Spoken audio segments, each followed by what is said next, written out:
SK point के मोअज़्ज़िज़ नाज़रीन को अस्सलाम वालेकुम।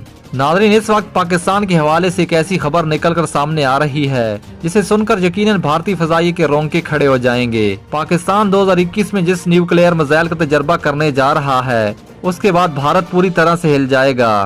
नाज़रीन, मजीद वीडियो की तफसील में जाने से पहले नए आने वाले साथियों से गुजारिश है कि हमारे चैनल एसके पॉइंट को सब्सक्राइब करके साथ में दिए गए बेल आइकन को भी प्रेस कर दें ताकि आपको और भी इस तरह की इन्फॉर्मेटिव वीडियो मिलती रहे। नाज़रीन, इस वक्त पाकिस्तान फजाइये के पास राद 1 और राद 2 क्रूज मिसाइल मौजूद हैं और इन क्रूज मिसाइलों की रेंज 350 किलोमीटर प्लस बताई जा रही है, जिनका तजर्बा भी पाकिस्तान ने कर लिया है। ये दोनों क्रूज मिसाइल न्यूक्लियर हमला करने की भरपूर सलाहियत रखते हैं, जबकि राद 2 क्रूज मिसाइल को इसलिए भी इंतहाई खतरनाक समझा जाता है क्योंकि ये मिसाइल रेडार पर नजर आए बगैर 350 किलोमीटर के फासले तक दुश्मन पर हमला करने की सलाहियत रखता है। नाज़रीन, पाकिस्तान ने इस मिसाइल को फिलहाल मिराज तैयारों में नस्ब कर रखा है, मगर बाद लोगों का कहना है कि पाकिस्तान का JF-17 भी राद 2 मिसाइल को फायर करने की सलाहियत रखता है। इस खबर को किसी भी तरीके से कंफर्म नहीं कहा जा सकता, लेकिन नाज़रीन, इस वक्त की जो ताज़ा खबर सामने आ रही है वो कुछ यूं है कि पाकिस्तान राद 1 और राद 2 के बाद उसके एडवांस वर्जन राद 3 मिसाइल का भी तजर्बा करने जा रहा है। इसकी रेंज 750 किलोमीटर होगी और इस मिसाइल को अप्रैल में टेस्ट किया जा सकता है।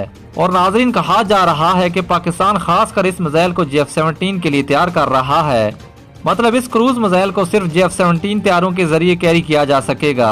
नाज़रीन, इस न्यूक्लियर मिसाइल के बारे में जो दावा किया जा रहा है वो कुछ यूं है कि पाकिस्तान इस क्रूज मिसाइल का टेस्ट करते ही दुनिया के ताकतवर तरीन ममालिक में शामिल हो जाएगा, जिनके पास इंतहाई जदीद क्रूज मिसाइल टेक्नोलॉजी है। नाज़रीन, आज की हमारी वीडियो आपको कैसी लगी नीचे कमेंट सेक्शन में जरूर बताइएगा। मिलते हैं नेक्स्ट वीडियो में। टिल देन अपना बहुत सारा ख्याल रखिएगा। अल्लाह हाफिज।